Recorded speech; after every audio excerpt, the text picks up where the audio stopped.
Welcome to 10, the Tenant Experience Network. I'm your host, David Abrams.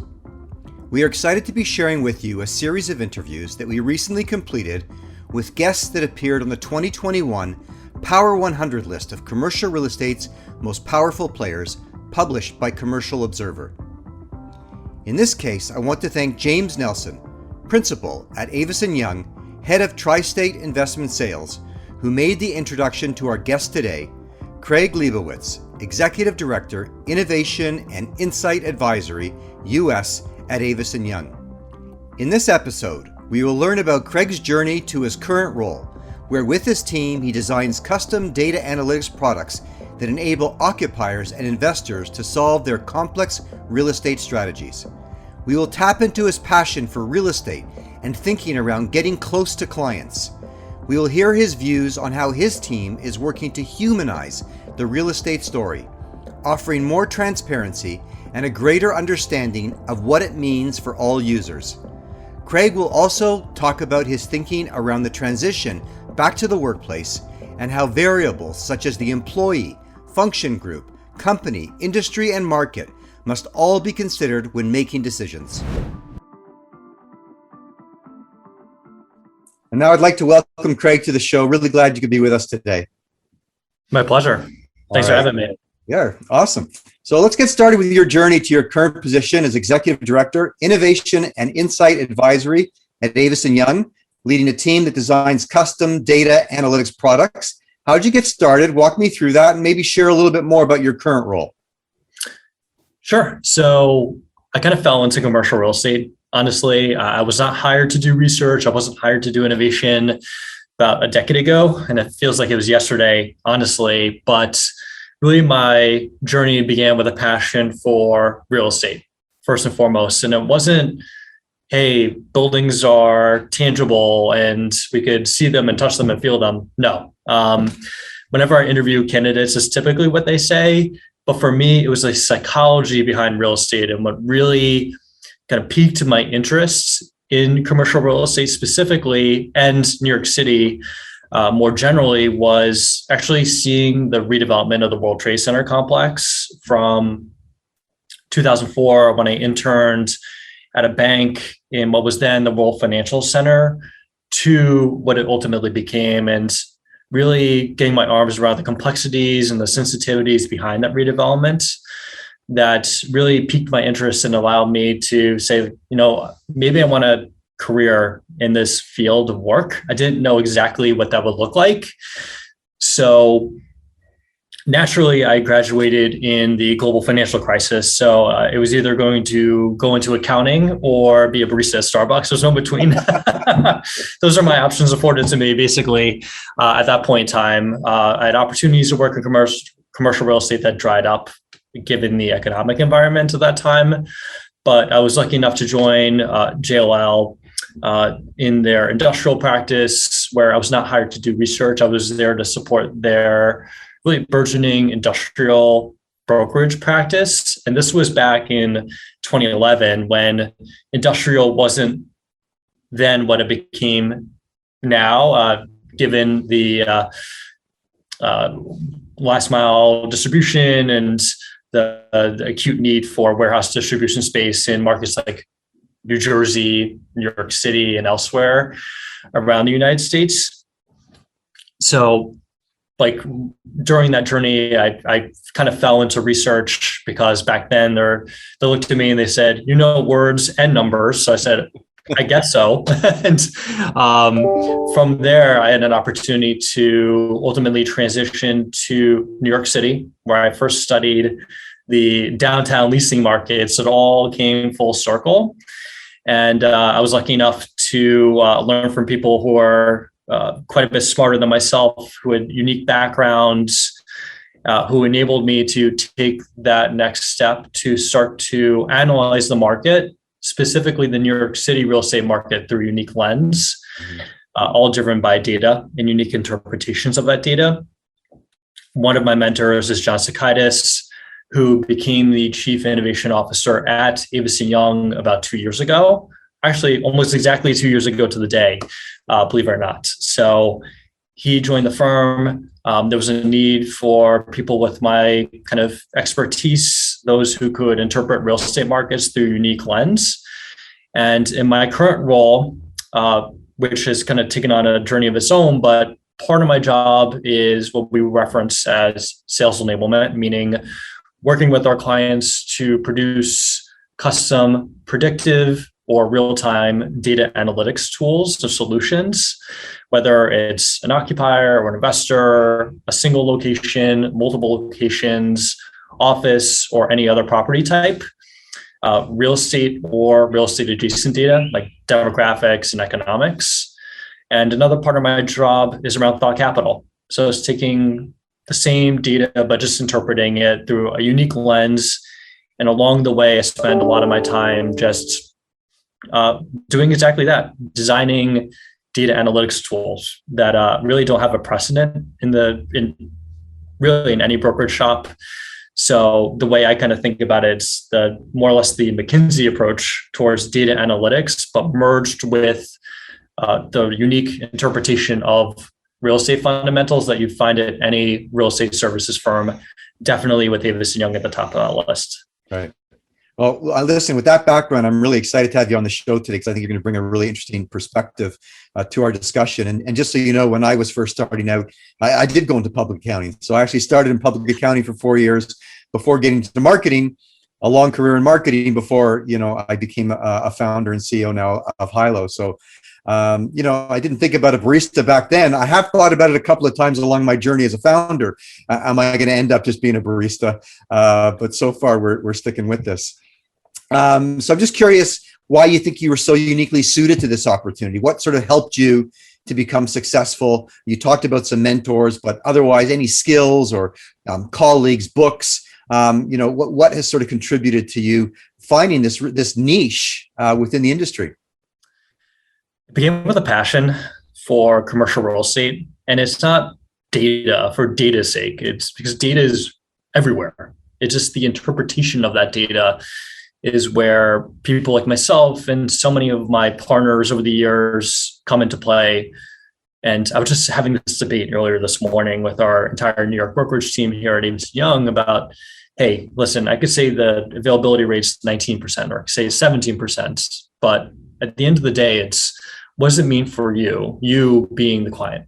And I've learned from so many people, whether they're in the banking industry, for example, where I had some great internship experience while I was a rising sophomore to senior in undergrad to when I became a full-time employee. I started at Citigroup and I learned how to really work with clients. That was my first exposure to client work when I was a bright-eyed and bushy-tailed 22-year-old and working in accounting. And I learned to partner with private equity shops.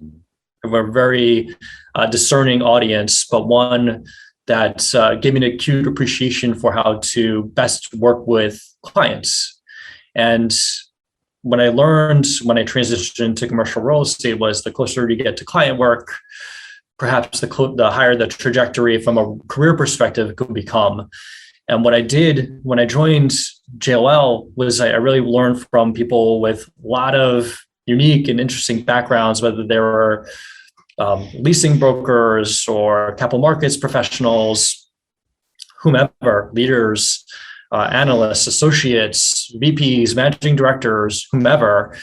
And of course, my counterparts across the country from a research perspective, who I just have an even stronger appreciation for today, who helped me to kind of fill in the blanks, so to speak. Because what was always there was the passion, but what I really needed was exposure to more people, and through those people, exposure to clients, and through those clients, it helped to kind of reframe how I position myself, but also interpret markets through a lens that I think is pretty unique. And, if you could make it in New York, you could make it more or less anywhere, at least in my warped opinion. I don't know if that's exactly true, but it enabled me to brand myself through a unique lens. And I couldn't have done it without so many people. And of course, I went to graduate school part-time, which gave me, again, an opportunity to fill in a lot of those blanks, to learn a little bit more about the development process, debt and equity, capital markets, learn from people who have really unique backgrounds. And we as an industry tend to be very insulated, specifically within the real estate services realm. So it gave me an opportunity to learn from people who are property managers, asset managers, portfolio managers, and with all sorts of backgrounds, domestically and internationally. And it gave me that much more of an appreciation for really just having a career in this line of work. Yeah, that's a great journey, and great that you tuned in very quickly to the value of establishing those kinds of relationships and connections and the impact that they would have on your business. But more so, even though you're very focused on the data, you repeatedly have said that it is about getting client connected and dealing with people, because that's what it's all about. And I'm going to talk about that a little bit later. So I love that. Listen, let's agree that living through a pandemic, not something that any of us had planned on, and it's been really difficult and really challenging for a lot of people in many ways. That being said, we're at a point where we don't think it can really be an excuse any longer.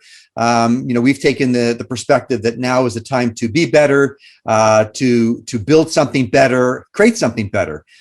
So if you had an extra $100,000 of budget right now, how would you spend it and why?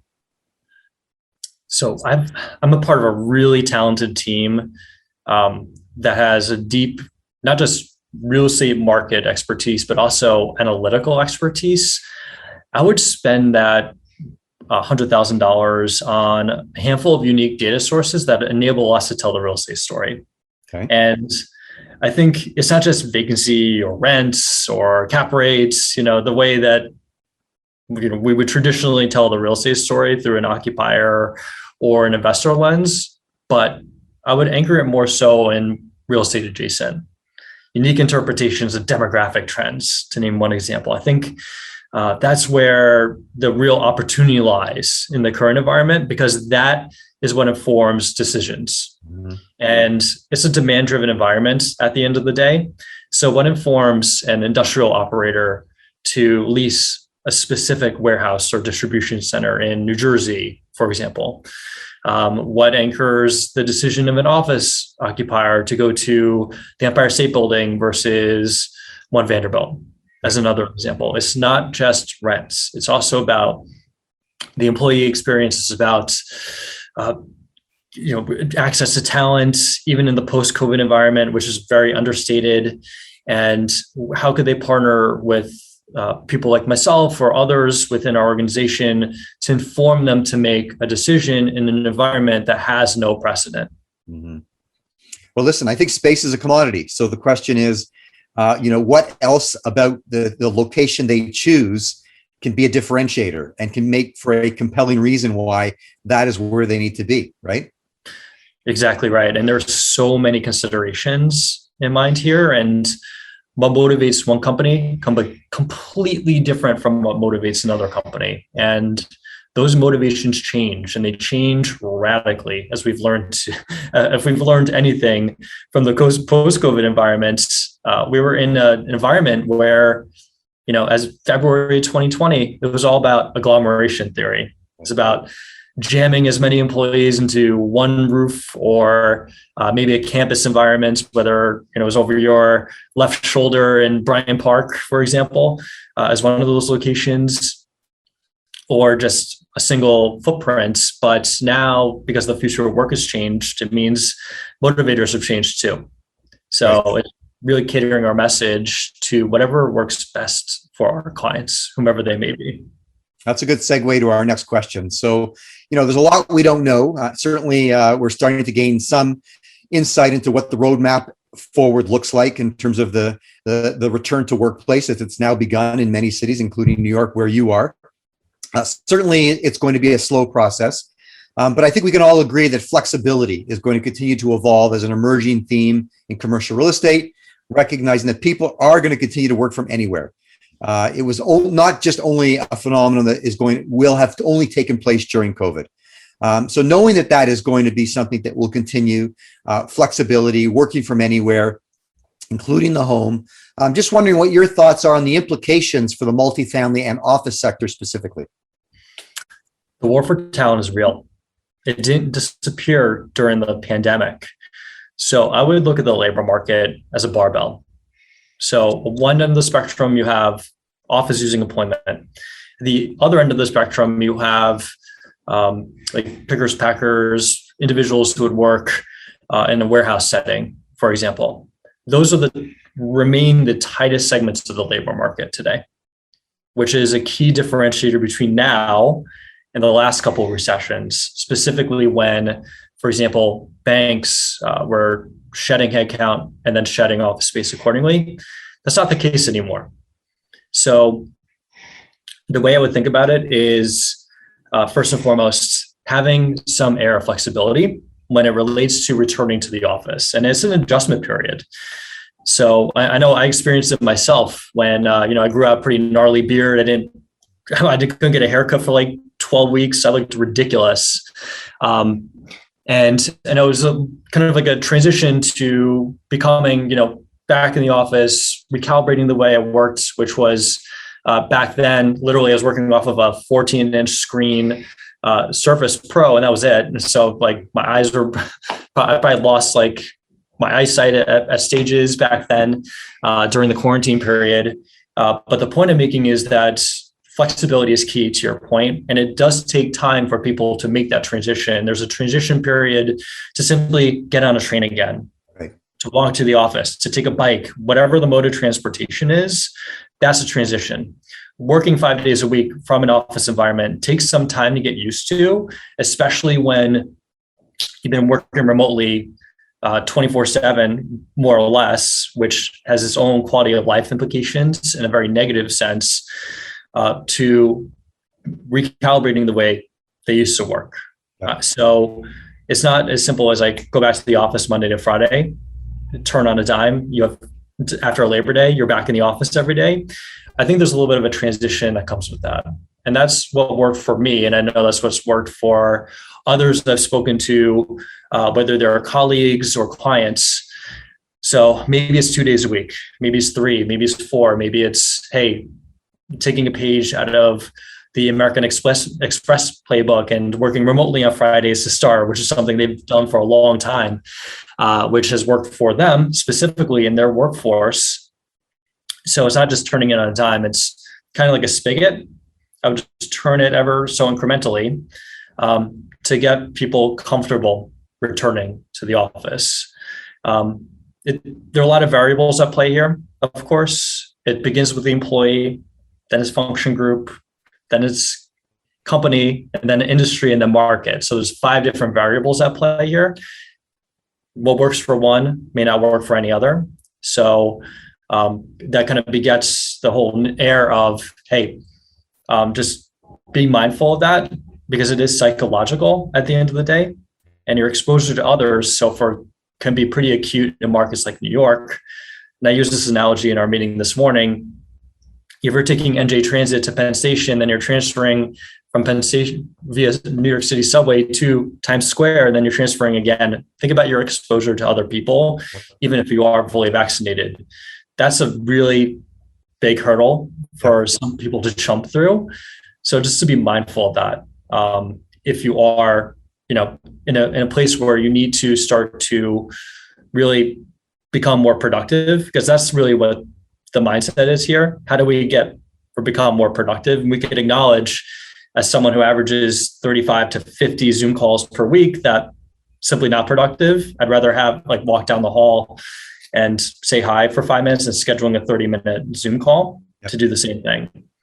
And there's something that's to be said about that, and accommodating, for example, conferencing spaces and flexible working arrangements. Certainly other variables at play here that I think will bear fruit across industries and across geographies from an office perspective. Listen, we ended up in this, remote only scenario with a jolt to the system, right? It was literally overnight. Within a 48-hour period, we virtually all across North America went remote. So to think that we're going to come back, over a 48-hour period is completely unrealistic. So I think you're right, and I love that sort of spectrum that you laid out in terms of those 5 steps or 5, almost constituent groups, stakeholder groups that all need to sort of figure out how we interact again with each other. So I think that's really insightful. I know for me personally, I had my first in-person client meeting yesterday in downtown Toronto. I got in an Uber, wasn't quite ready to do public transportation yet, but it was exhilarating. I got to tell you, it was really exciting, and it was just great to have a conversation with someone, across the table in a boardroom, and to do business in that manner again. So, I think it is going to be a slow but steady process, and people I think are going to get pretty comfortable pretty quickly once again. So it'd be interesting to see where it all nets out. Yeah, 100%. I love that. And I remember when I did my first in-person client meeting post-COVID, it was about 3 months ago, and everyone was fully masked, and we were all social distancing, but it was just weird. It just felt odd, and now, thankfully, we're in an office environment, at least here at AY in New York, on a part to full-time basis, depending on our choosing. And I was just presenting to our interns yesterday, and it was a breath of fresh air. Right. Honestly, I've been looking forward to that again, and look forward to continuing to do so. Knock on wood. Yeah. Okay. On that positive note, let's take a short break, and we'll be right back. This episode of 10, the Tenant Experience Network, is proudly brought to you by HILO. HILO is a software solution used by building operators to attract tenants, boost revenues, and streamline operations by creating connected, engaged, and informed building communities. Building operators need to connect their tenants now more than ever before, recognizing that people will be working from everywhere, including the home, forever. Unlike apps that silo one building, the HILO Tenant Experience Network is the only solution that connects people to their building community, network, and city where they work, live, or visit. To learn more about HILO, visit hiloapp.com. We're back with Craig Leibowitz, Executive Director, Innovation and Insight Advisory at Avison Young. Thanks again for being with us. Pleasure. So the commercial real estate industry is moving faster towards recognizing that their core business is not just about building ownership, but rather it's about creating the best customer experience for their tenants or residents. We like to say places for people. So can you share your thinking around how we will define and deliver amazing tenant experience in 2021 and beyond? Sure. It's certainly a complicated equation, as we were discussing earlier, but it is deeply psychological. At the end of the day, you want your customers, whether they're renters or office occupiers, to simply want to return to the office environment, where they live, whatever it may be. And what goes along with that is kind of like using the spigot analogy once again. There was a period of time, and I've been going back to the office for several months now. I've actually been going back since, believe it or not, last summer, where there's going to be a heightened period of sensitivity in a lot of markets, Canada being one of them, of course, where you'll have to fill out some paperwork every day, or you'll have to make some disclosures around your exposure to others, or whether you have symptoms of the virus or whatever they may be. So there's going to be a little bit of an adjustment period, but that's warranted too, just to kind of get your workforce a little bit more comfortable about returning to that office environment. And you could go through multiple layers of that. It could be from, I know we had this in New York where I work, at a separate line of disclosures for the office building and then for the company. Right. And that's okay, because it made me feel a little bit more comfortable about simply re-entering the office space. It's the little things like that will make a difference. There's been some studies about, for example, the way offices have been configured now or in the post-COVID environment versus the pre-COVID environment that could limit people's exposure to others. And I'm not a doctor by any means, as anyone could appreciate after hearing me talk for more than a minute. But there's a science behind that. And to deliver a space that limits people's exposure to others in the event, God forbid, there's, the pandemic becomes a part of the equation in a future state as well, post-vaccine, then there's certainly an opportunity to deliver that kind of space as well. And that space isn't necessarily jamming people into communal working environments like sardines, like was the case in the 5-year period preceding the pandemic, at least in markets like New York City, but to deliver a more productive working environment, one in which people feel as though they have the camaraderie amongst their workforce, or opportunities to collaborate in ways that are unique or simply more productive, candidly, but also limit their exposure to other perspective or other fellow employees, and soon enough, to the point you made earlier, clients. Right. I think there's, I think the whole notion of healthy and safe buildings is going to be a major contributor to what that tenant experience looks like, and giving people the confidence that they can begin to come back to the workplace. We, of course, at HILO are very focused on ensuring that communication is really elevated, and that we can stay connected and communicate at a very high level, because information is power. So the more that we can share and tell, we think that's going to be a pretty important influencer. I think the whole space about building trust, building confidence, continuing to be focused on what that experience looks like. These are all going to be major contributors to bringing people back, and seeing how that takes shape over the next many months. So I think this will be a conversation we can continue to check in at, and then also look at some of the data research that you're doing to help inform sort of the things that we can be doing to move that process forward, perhaps even faster. Just curious, can you share any details about anything that you're working on that is new, or a challenge that you've been facing in light of the current world circumstances that you think our listeners might find interesting? Sure. I'll have to send your listeners an NDA first. Of course. Just kidding. Share what you can. So what we're working on is just, we as a commercial real estate industry have gone in our own way to some respect. So what we are working on is humanizing the real estate story, and doing it in a way that customizes the message, but delivers real-time and predictive data and data analytics. Simple as that. So really what our core focus is on is just simply making the market more transparent, because the way most would interpret markets, they'll say, well, the vacancy or the availability rate is X, Y, and Z. Here's where it was a year ago. But what's lost in the equation is, what does it mean for me? What's your interpretation of it on my behalf as a trusted advisor? And how do we bring in all these other elements into the equation? Kind of what we were discussing earlier, in a way that makes sense to me, ultimately. And for every hyper sophisticated client we have just as many clients, if not more, who simply want us to distill the message into a way that's more humanized. Right. And what we're delivering is exactly that. Opportunities to refine things like site selection, to make it more simple, more dynamic, and more easier to interpret. Because ultimately, if we're not doing that, unfortunately, we're not doing our job all that well. And we don't have to be the smartest people in the room, quote unquote, but we should be the most approachable, and we should be those who are trusted advisors. I love it. I'll share with you, just because I think it touches on some of what you just talked about.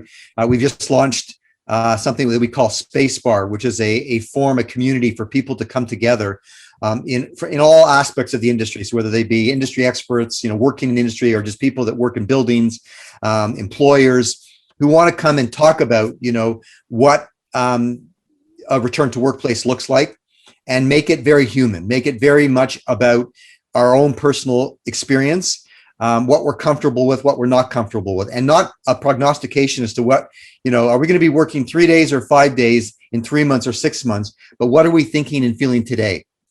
So real-time thinking from real people, just sort of collaborating on what that looks like, and then figuring out a way. And maybe this is where I'll reconnect with you and tap into some of your thinking. How do we then sort of analyze that, compile that, and share that? But really just trying to create that space where people can immediately sort of talk about what their experience is today. So what was it like going to work today, or what was it like working from home today? And then how does that information, that insight, become valuable to your point, to your clients, to decision makers that are trying to figure out, what their space needs are, where they want to locate, what size footprint they need, and so forth. Yeah, exactly. So we'll talk more about that. Our closing speed round, just to gain a little more insight into Craig himself. If you could have one superpower, what would it be? No sleep, being able to operate without sleeping. Wow. That is the first time I've heard that one. Interesting. What city or country would you like to travel to first when you can, and why? I would love to go back to Japan. I've been there twice. Just a fascinating and phenomenal culture. I was supposed to go to Spain in April of last year. Of course, that did not happen. So it'd be one of those two. Spain is on one of my, definitely high up on my hit list for sure. The food, the wine, can't wait. What do you do when you're not working? Now, you just said your superpower, you'd like to be that you don't even need to sleep. But I hope it's not just so you can work more. So when you're not working, what are you up to? Love to just go out of my way, see family, friends, do it again to, hop in the Peloton, not to be a plug for Peloton by any means, but certainly to exercise and things of that nature. Just the little things, just to bring a little bit more balance when I'm not working, of course, which of course is at work if you're truly passionate about what you do. 100%. Fair enough. What's the number one thing that you have missed about the workplace? Now, you have said you've been back a fair bit, but not all have. So what's the one thing that you've missed? I think it's really the presentation setting, being up on the dais and talking to more than a handful of people at a time, specifically not just our fellow colleagues, but our clients as well. I think that's an opportunity I sorely miss. Right. Totally get that. Your favorite recent TV streaming movie or series? We've all done a lot more TV viewing. Anything that you've loved over the last number of months? The Boys. Wow. If you like unpredictable shows that are outrageous, that's at the top of the list. That's an NC-17 type show. Right. So it's not for everyone. Right. And I'm not a superhero fan by any means, but wow, what a wild show. So when I got in super late to the game, but finally I dove in head first. Awesome. Listen, Craig, thank you so much. I'm really glad you were able to come on the show today, share some of your thinking, your passion for commercial real estate. I'd love to be able to reconnect and continue the conversation. We're thinking a lot about data and research and helping our clients make better decisions using some of the information that we gather through our Tenant Experience platform. Again, just bringing to market Spacebar. Would love to talk more about that. And I plan to be in New York very soon and look forward to meeting in person and finding opportunities to do business together. So thank you so much again, and wish you well. You as well. Thanks so much for having me. I want to thank Craig Leibowitz for joining me on today's episode of 10 and for sharing his journey from early beginnings as a research analyst to now leading his team at Avison Young. Great learning for all our listeners and an opportunity to gain insights into what it takes to become an innovation leader. Please be sure to follow 10 for future discussions with leading professionals and industry experts who all have something to say about the impact of technology on tenant experience in the built world. We love hearing from you, so if you enjoyed this episode of 10, please share, add your rating, and review us through your preferred podcast provider. If you or someone you know would like to be a guest on a future episode, please reach out to me directly at david@hiloapp.com. And until our next episode, I wish you all continued success in building community where you work and live. Thank you.